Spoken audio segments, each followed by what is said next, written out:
Some people say just last week, too late, too little.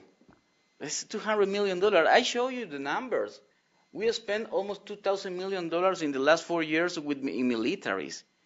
And we are happy because the banks, the multilateral agency will give us in the, I don't know, probably short future, less than 2,000 million in loans, the majority of the amount that they promise.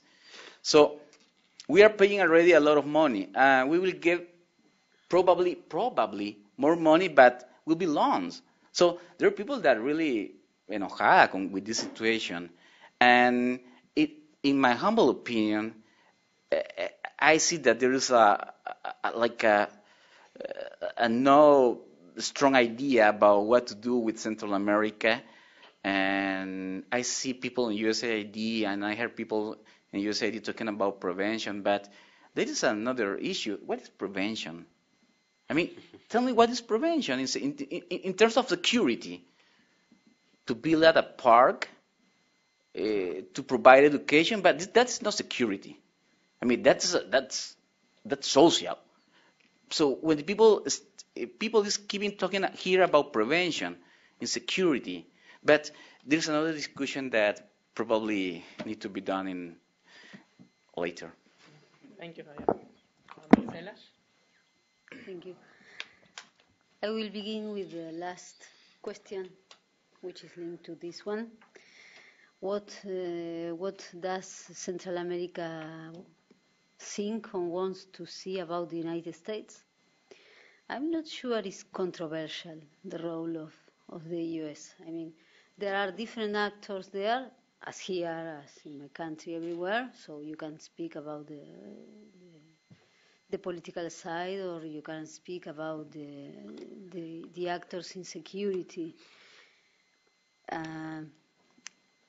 You know that there is going to be elections in Guatemala in 2 months. And last Friday, they had a debate, the presidential candidates, 4 presidential candidates. The debate was hosted by Patricia Janiot from CNN. Do you know her? She's a star in CNN, in the Spanish CNN. Everybody of them took photos with Patricia Janiot, and everybody of them requested the presence of U.S. troops in Guatemala, by saying that now that the U.S. is not going to be anymore in Afghanistan, they should go to Guatemala. 4 different presidential candidates, 4 different ideologies, all of them agreed on the question of, would you want U.S. troops in Guatemala? Yes, they said. So I'm not sure it's a controversial role. I would agree that they mostly expect the U.S. to support. They, especially in the security institutions, they value the U.S. cooperation. They receive a lot of capacitation. They have programs. They come here and study, and they receive courses. I should also say that they don't know too much about the Central America Security Initiative, this CARSI. I don't know how you say that. They don't know too much about that. But I should say that they are expecting help. The challenges are for the presence of the military in security. I think it relies first on budgets. Every task that the military are undertaking in public security is funded by the defense budget. So there is a struggle between the military and the police for who has more modifications in the budget every year. And they have a huge challenge regarding borders and narcotics control. And they can tell you that even if the military are involved, they say, okay, we are 40 fighting with an army of 500. That's the situation in the borders and in the spaces that are controlled by gangs and by criminal organizations. So even the military are not capable to deal very well with this situation. The program, the Guardian program, is I said it's a prevention program because it takes young people. They get the consent from the parents, and they take these boys and girls.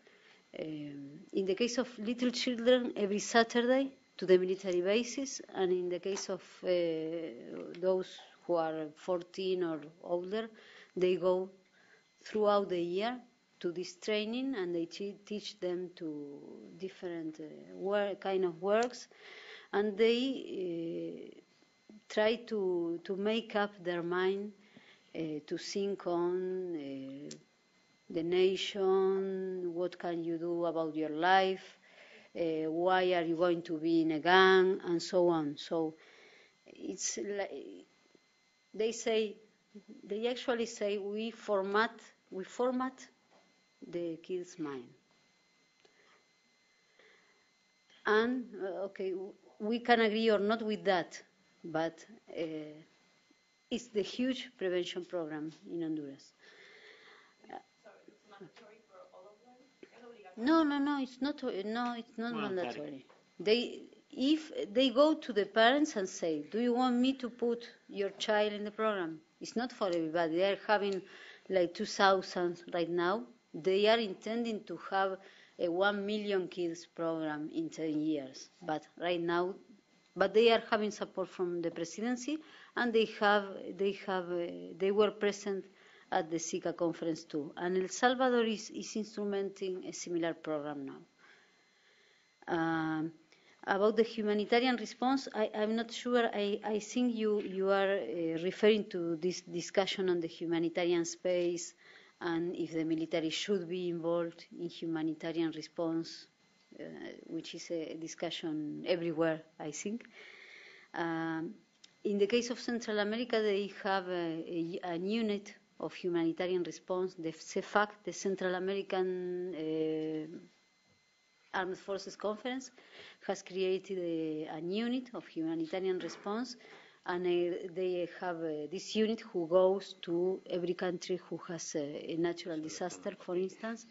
And in most of the countries, is the military institution the only one which is capable to go to the borders or to get into different spaces in the national territory. So they are really involved in that. They have a lot of activities in that, as Javier was telling, and they are part of the defense.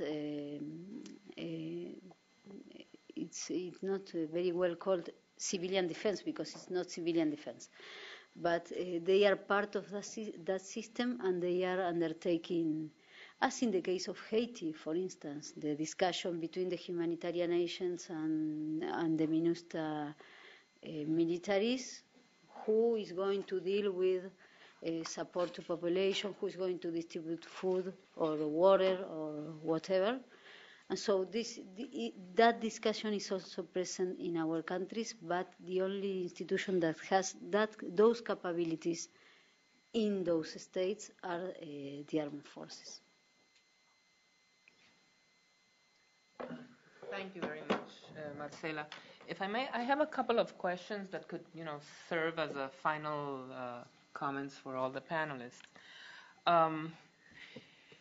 From Marcela's presentation, it seemed, and your things that you mentioned in the presentation, there doesn't seem to be enough money to address the security challenge. However, from Javier's presentation, the military is getting too much money, or a lot of money at least. I don't know if it's too much, but so I wonder to what extent. I mean, what's the reality here? Is there too much money, or is there too little money? I mean, what's the situation? And I have a similar question in terms of activities. Like from Marcela's presentation, we saw a long list of activities that the military are involved in, military and security forces. However, some of those activities, as you showed in the the border post. I mean, maybe many activities, but not well covered. And from my understanding of Javier's presentation, he was a little bit concerned that the military is like going into too many fields. So again, are they involved in too many activities or too little, or what's the issue there? Then from Javier, Juan, and Steven, I got the impression that there is a need for an innovative and creative approach to many of these issues, and this involves being more creative, and you have mentioned this, Javier, several times, being more creative about the role of the military, and in the case of Juan, being more creative in issues such as dealing with the concept of the drug issue, and should we legalize it or not.